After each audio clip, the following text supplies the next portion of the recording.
Dear students, international economics में आज हम बात करेंगे Haberler's theory of international trade की। हेबरलर का अंतरराष्ट्रीय व्यापार का सिद्धांत which is also known as opportunity cost theory of international trade, जिसे अंतरराष्ट्रीय व्यापार का अवसर लागत का सिद्धांत भी कहा जाता है। अब तक हमने क्लासिकल मॉडल की स्टडी की है और classical theory of international trade में हमने absolute advantage model, then comparative advantage model, निरपेक्ष लाभ का सिद्धांत, सापेक्ष लाभ का सिद्धांत, तुलनात्मक अंतर का जो सिद्धांत था उसकी स्टडी हम कर चुके हैं और आज हम हेबरलर की थ्योरी को डिस्कस करने वाले हैं। आज के इस वीडियो में मैं introduction of Haberler's theory, then the concept of opportunity cost and assumptions of Haberler's theory of international trade को डिस्कस करूंगा। हेबरलर के सिद्धांत का परिचय, अवसर लागत की अवधारणा और हेबरलर के अंतरराष्ट्रीय व्यापार के सिद्धांत की मान्यताओं को आज की वीडियो में डिस्कस किया जाएगा। चलिए सबसे पहले बात करते हैं introduction of Haberler's theory of international trade की, हेबरलर के अंतरराष्ट्रीय व्यापार के सिद्धांत के परिचय की। इससे पहले कि मैं हेबरलर के अपॉर्चुनिटी कॉस्ट कॉन्सेप्ट को समझाऊं, मैं आपको क्लासिकल मॉडल की तरफ लेकर जाऊंगा और हमने क्लासिकल मॉडल में पढ़ा है the entire classical theory of international trade, all conclusions and the concepts based on the labor theory of value। जो पूरा हमारा क्लासिकल सिद्धांत है अंतरराष्ट्रीय व्यापार का, जो प्रतिष्ठित सिद्धांत है, वो लेबर थ्योरी ऑफ वैल्यू की अजम्पशन पर बेस्ड है। श्रम का मूल्य सिद्धांत, लेबर थ्योरी ऑफ वैल्यू, यानी जो कुछ भी कंक्लूजन्स हमने क्लासिकल थ्योरी के अंदर पढ़े हैं वो सब लेबर थ्योरी ऑफ वैल्यू की अजम्पशन पर डिपेंड करते हैं। What is labour theory of value? मैंने आपको पहले भी एक्सप्लेन किया था कि the value of each product is determined in terms of labour. किसी भी वस्तु की, किसी भी उत्पाद का मूल्य उसमें निहित श्रम की मात्रा के द्वारा निर्धारित होता है कि उस प्रोडक्ट को बनाने में कितना लेबर काम में आया है, कितने लेबर आवर्स लगे हैं, उसके अकॉर्डिंग उस प्रोडक्ट की वैल्यू डिटरमाइन होगी, उसके अकॉर्डिंग उस उत्पाद का मूल्य निर्धारित होगा। तो क्लासिकल मॉडल ये मान के चलता है कि there is only one factor of production and that is labour, कि केवल एक ही उत्पत्ति का साधन है और वो है श्रम, और उसी के अकॉर्डिंग, उस लेबर के अकॉर्डिंग ही हर प्रोडक्ट की वैल्यू डिटरमाइन होती है। तो यहां पर जो ये क्लासिकल मॉडल की मेन अजम्पशन थी, ये एक अनरियलिस्टिक अजम्पशन थी, बिकॉज हम देखते हैं कि labour is not only the one factor of production. The output of any commodity is the combined effect of land, labour, capital and entrepreneur. It means there are other factors of production also, कि श्रम ही केवल एक उत्पत्ति का मात्र साधन नहीं है। किसी भी वस्तु का उत्पादन भूमि, पूंजी, श्रम, संगठन, साहस आदि सभी उत्पत्ति के साधनों का संयुक्त परिणाम है। तो यहां पर एक अनरियलिस्टिक अजम्पशन थी क्लासिकल मॉडल की, और क्लासिकल मॉडल में डेविड रिकार्डो ये भी मान के चलते थे कि labour is homogeneous factor of production. श्रम एक समरूप उत्पत्ति का साधन है, बट अगर हम यहां पर देखें तो यह भी जो कॉन्सेप्ट था ये ठीक नहीं था, बिकॉज लेबर होमोजीनियस नहीं होता है, श्रम समान रूप से कुशल नहीं होता है, वो समरूप नहीं होता है। तो यहां पर इस अनरियलिस्टिक अजम्पशन की वजह से, बिकॉज बाकी जो कंक्लूजन्स थे एडम स्मिथ के मॉडल के, फिर उसके बाद डेविड रिकार्डो के मॉडल के, जैसा हमने पढ़ा कि डेविड रिकार्डो का मॉडल ओवरऑल वर्ल्ड के जीएनपी को बढ़ा रहा है, ओवरऑल वर्ल्ड के वेलफेयर को बढ़ा रहा है, जो कंजम्पशन और प्रोडक्शन गेन्स इंटरनेशनल ट्रेड के थ्रू होते हैं, वो सारे कंक्लूजन सही हैं, बट यहां पर जो एक ही फैक्टर वो मानकर चलते हैं लेबर, तो ये एक अनरियलिस्टिक अजम्पशन थी।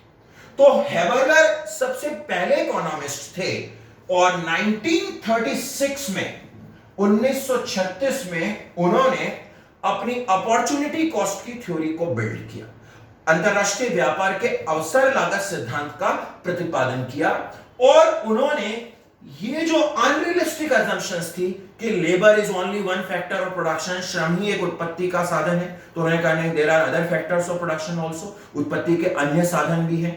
दूसरा, लेबर होमोजीनियस होता है, इसको भी उन्होंने हटाया और उन्होंने कहा कि लेबर होमोजीनियस नहीं होता है। तो इस तरह से जो अनरियलिस्टिक असम्पशंस क्लासिकल थ्योरी की आ रही थी उनको हटाते हुए एक इंप्रूव्ड कॉन्सेप्ट इंटरनेशनल ट्रेड का, एक इंप्रूव्ड थ्योरी इंटरनेशनल ट्रेड की उन्होंने बिल्ड की, एक सुधार के रूप में उन्होंने अपना सिद्धांत प्रतिपादित किया। And the Habermas theory is based upon the concept of opportunity cost. हेबरलर का जो अंतरराष्ट्रीय व्यापार का सिद्धांत है वो अवसर लागत की अवधारणा पर आधारित है। That's why this theory is also known as opportunity cost theory of international trade. इसलिए इसे अंतरराष्ट्रीय व्यापार का अवसर लागत सिद्धांत भी कहा जाता है। It is also known as neoclassical theory of international trade. यह अंतरराष्ट्रीय व्यापार का नव प्रतिष्ठित सिद्धांत भी कहलाता है।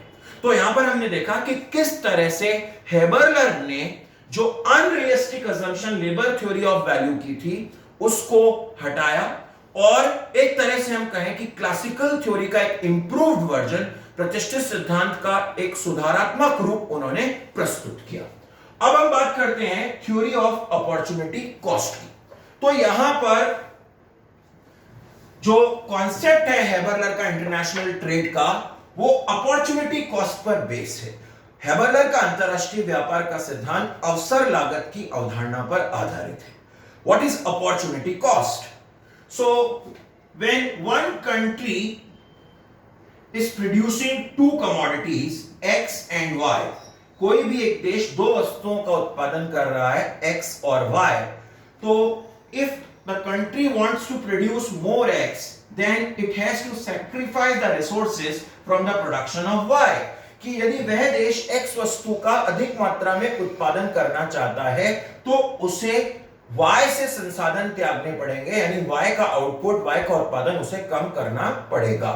So opportunity cost of producing more amount of X commodity is the less amount of Y commodity which is sacrificed or which is given up. कि X वस्तु के अतिरिक्त उत्पादन की अवसर लागत Y वस्तु की वह मात्रा है जिसे X के अतिरिक्त उत्पादन के लिए त्याग दिया गया है। इसी तरह से हम इस कॉन्सेप्ट को रिवर्स भी समझ सकते हैं कि if country wants to produce more of Y commodity, then it has to sacrifice the resources from the X commodity. कि यदि वह देश Y वस्तु का अधिक उत्पादन करना चाहता है तो उसे X का उत्पादन कम करना पड़ेगा, X से रिसोर्सेज Y में ट्रांसफर करने पड़ेंगे। So what is opportunity cost? कि opportunity cost of producing more amount of any commodity is the less amount of another commodity which is sacrificed or given up to produce that one commodity. कि किसी भी वस्तु की अवसर लागत दूसरी वस्तु की वह मात्रा है जिसे पहली वस्तु को उत्पादित करने के लिए त्याग दिया गया है। तो यहां पर जो अपॉर्चुनिटी कॉस्ट का कॉन्सेप्ट है वही हेबरलर की थ्योरी, इंटरनेशनल ट्रेड की थ्योरी का बेस है, अंतरराष्ट्रीय व्यापार के सिद्धांत का आधार है। और यहां पर जो एक्सचेंज रेशो है दोनों कमोडिटीज के, जो दोनों वस्तुओं के एक्सचेंज रेशो है, जो विनिमय अनुपात है, वो एक्सचेंज रेशो अपॉर्चुनिटी कॉस्ट, अवसर लागत के आधार पर डिटरमाइन किए जाएंगे। Exchange ratios of both the commodities, दोनों वस्तुओं के विनिमय अनुपात उनकी अपॉर्चुनिटी कॉस्ट के बेस पर डिटरमाइन होंगे। तो ये कॉन्सेप्ट अपॉर्चुनिटी कॉस्ट का है और इसी के बेस पे हेबरलर ने अपनी इंटरनेशनल ट्रेड की थ्योरी को बिल्ड किया है। अब हम बात करेंगे assumptions ऑफ दिस थ्योरी कि हेबरलर का जो इंटरनेशनल ट्रेड की थ्योरी है इसकी क्या-क्या assumptions हैं उसको हम लेते हैं।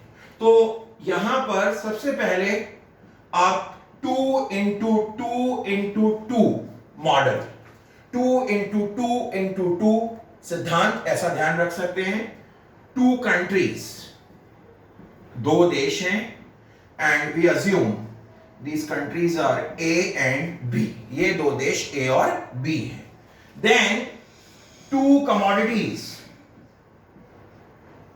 दो वस्तुओं का उत्पादन यहां पर हो रहा है X एंड Y, तो दो देश हुए A and B, then 2 commodities X and Y and 2 factors of production, two factors of production, दो उत्पत्ति के साधन हम यहां पर अज्यूम कर रहे हैं, and these two factors are labour and capital. So these are the two factors of production, labor and capital. So this is 2 into 2 into 2 model, two commodities, दो वस्तुओं का उत्पादन हो रहा है, two countries A and B, दो देश हैं, दोनों देश दो प्रोडक्ट्स बना रहे हैं X and Y, two factors of production, labor and capital, दोनों कमोडिटीज को बनाने में दो फैक्टर्स काम में आ रहे हैं, श्रम और पूंजी. इसके बाद नेक्स्ट अजम्पशन हम लेते हैं full employment. All the resources are fully utilized. कि जो दोनों साधन हैं लेबर और कैपिटल, हर कंट्री में जितने अवेलेबल हैं उनका फुल यूज हो रहा है, उनका पूर्ण प्रयोग हो रहा है. फिर एक और assumption लेते हैं, प्रोडक्ट